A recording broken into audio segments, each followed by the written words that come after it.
Hour of Sleepless with Steve. Joining me now, Joe Viso. We are talking about the new Michael Fassbender thriller, The Snowman. We're not going to review it because neither of us have seen it, but what we're talking about is totally accessory. I mean, I'm thinking about seeing it after reading this. I know, me too. Here's the thing. I couldn't get out Sunday. Like I said, I was busy Sunday. I went out of town, so I couldn't see anything Sunday. If I was free Sunday, I would have seen this. But Tomas Alfredson came out and revealed a reason as to why he believes The Snowman, which is amassed at 12% on Rotten Tomatoes. Now, only 12% of critics who have seen it liked it. Gotten horrifically negative reviews, and this is not the kind of movie too that it got mediocre reviews. It got panned, and it's very strange now. It continues Michael Fassbender's sort of streak with these very low-rated movies. Joe, so you're the one who found this article. Talk a little bit about what Alfredson said about why he thinks The Snowman has been getting bad reviews. Okay, so I was on Facebook over the weekend, and I was noticing that Snowman was getting pandered by critics and everything. I was just like, why? I mean, the trailers to me made it seem like this looks like it's going to be a pretty decent film at the very least. It's got a great cast. It's got a pretty good director. He made Let the Right One In and Tinker Tailor Soldier Spy. I wasn't a big fan of Tinker Tailor Soldier Spy, but I did like. It wasn't until I read these articles that it turns out about, and he said this himself. He said it and he came out on the news and saying that about 10 to 15% of the screenplay was not filmed during production due to scheduling conflicts and just overall a horrible short time to film everything on a set, which kind of led to big plot points for a movie that's a mystery thriller. And when you do mystery, you kind of need all the pieces to be there, where if you take a few puzzles out, imagine taking 15% of a puzzle pieces out of a box and trying to complete a puzzle. That's basically what happened with this movie.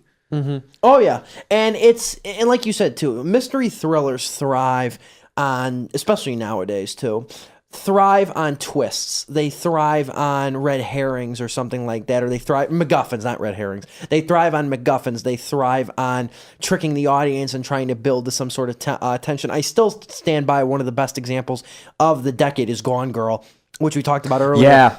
That is a great film that has a great mystery. The best part about that movie, when I went to go see it, I never saw a single trailer for that movie. I didn't know anything going into it other than, who directed it and who's in it. And I was like, oh yeah, I'll go check this out. It blew my mind. I'm sure. And I think going into that movie not knowing a whole lot is really good. But it's a genre too now that thrives on the strength of a twist.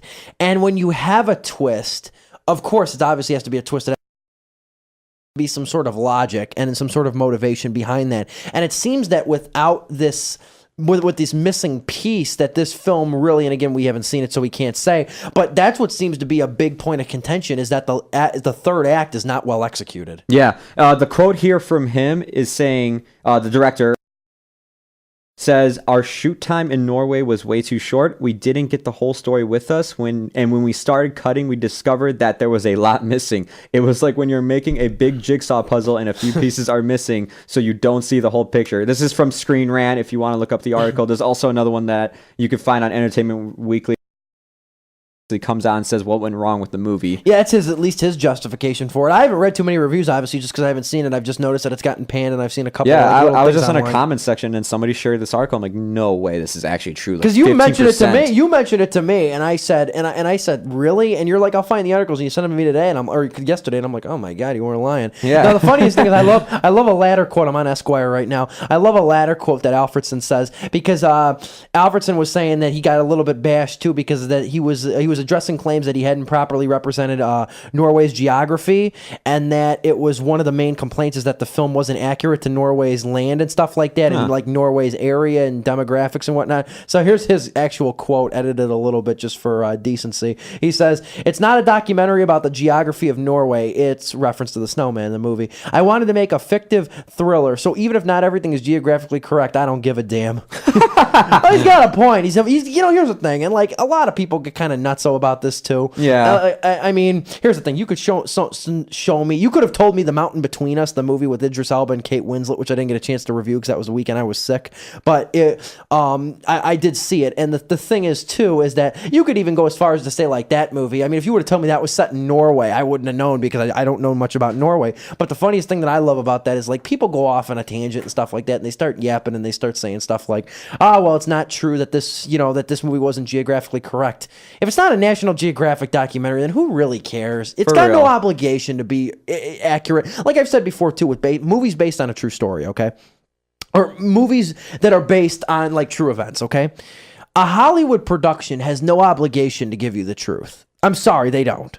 I never go to a Hollywood movie expecting a history lesson. I never do.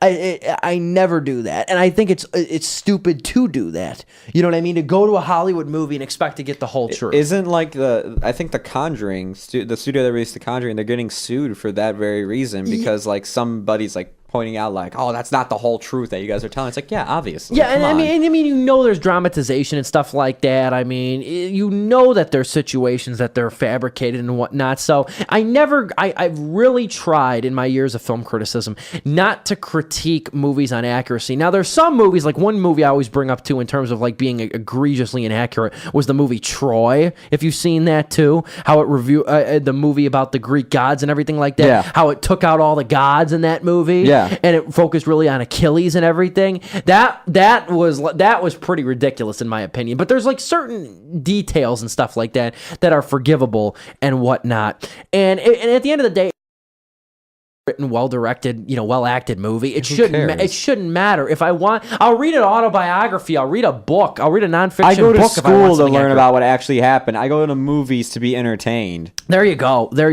Now you could make the argument that some movies like I hate to lump these two in the same sentence, but movies like Pain and Gain or movies like Detroit, movies that focus on less known events, you could make an argument and you'd be valid that in a way they should represent it. You know what I mean? Especially like the latter, Detroit being so such a timely movie too about a very forgotten subject matter, or very unreported subject matter. But the Snowman, Tomas Alfredson, director, coming out and defending the film that got critically panned. Joe, thank you for joining me on that segment.